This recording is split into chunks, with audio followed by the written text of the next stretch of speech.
We are taught a lot of things in school, whether it's about being good to others, whether it's about sharing your stuff with others. One of the things that we're not taught is expressing your emotions, what you feel, what you are thinking about, and how do we let that flow to people or tell people about what is happening. Shrishti has something to say about this. Hi everyone, today we will be talking about bottling up emotions and why is it a common problem and why is it detrimental and how to overcome it. So I think a lot of us, let's face it, are not very comfortable expressing our emotions exactly the way we feel it. For example, you might be talking to someone and you are angry about something that they said. You might not be able to retaliate at that moment and just say that, hey, you know what, this really pissed me off and I did not like the way you spoke to me. You can't always do that. There are some people who can do that, kudos to them, but there are some people who just can't. Like me, I cannot say it to your face and be like, you know what, this pissed me off.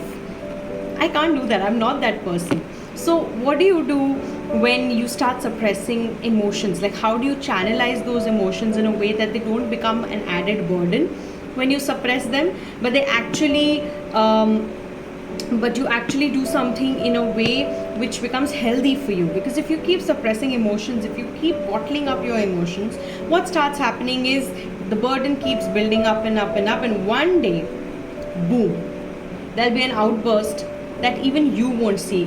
Like, you won't see it coming, right? But it will happen.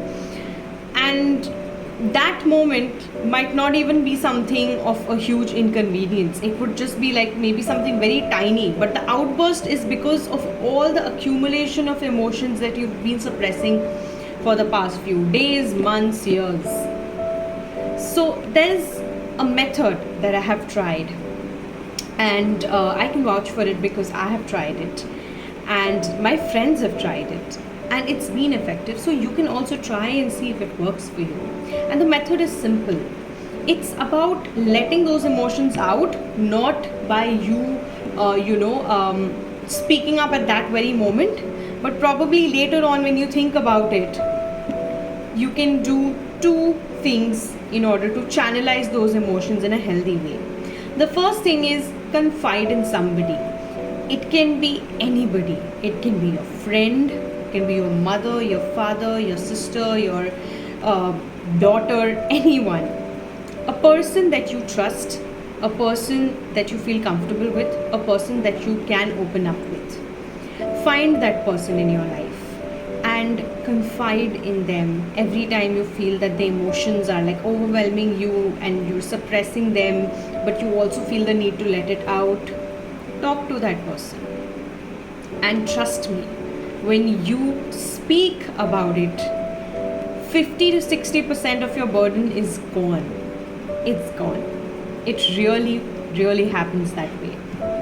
And the second thing that you can do is, instead of confiding in someone, try and confide on a piece of paper. What I'm referring to is journaling. So what you do is, at the end of the day, whatever emotions that you've suppressed or whatever things that you've been upset about that you've not been able to speak to someone about, just write it down on a piece of paper like a story. Narrate it to yourself. Because when you go through that experience again, there's a certain sense of closure that you get once you've let that emotion out on a piece of paper. So try these methods out and tell me if they help you. I'll see you next time. Bye-bye.